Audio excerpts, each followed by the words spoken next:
অন্যায় কেমনি করবো আওয়ামী লীগ? আওয়ামী লীগ তো দেশেই নাই। আওয়ামী লীগ রাখছেন? আওয়ামী লীগ তো ফলানিতে। আওয়ামী লীগ করে কইতেন, আওয়ামী লীগ তো ভাত খাইতে গাও কাপে। অন্যায় কেমনি করবো আওয়ামী লীগ? এরা এই যে সরবরাহ পার্টির কামগুলি সব এনজিবির কাছে। মসজিদের ইমাম সাহেব 7 বছরের একটা মেয়ের লগে দর্শন।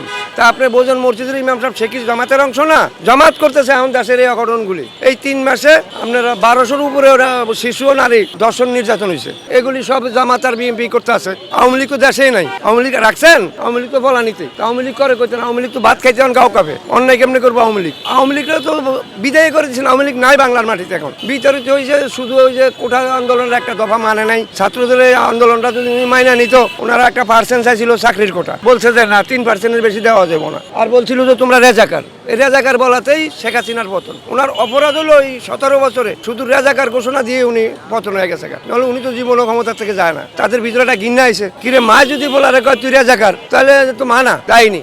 এই হিসাব করে মনে করেন আওয়ামী লীগের ভোল্টে দিয়ে আসছে। বিএনপির পক্ষে সম্ভব? 17 বছরে পারেন একটা কুড়ালার। এটা আওয়ামী লীগেই পতন করছে, শুধু ওই চাকরি, কোটার চাকরি নিয়ে। নাহলে কোনো বেড়ার শক্তিও না আওয়ামী লীগকে পতন করা। শুধু ছাত্রদের দাবি মানি গেলে আওয়ামী লীগ গাছের গোড়া ছিল এই দেশে, আর কোনো অপরাধই ছিল না তার।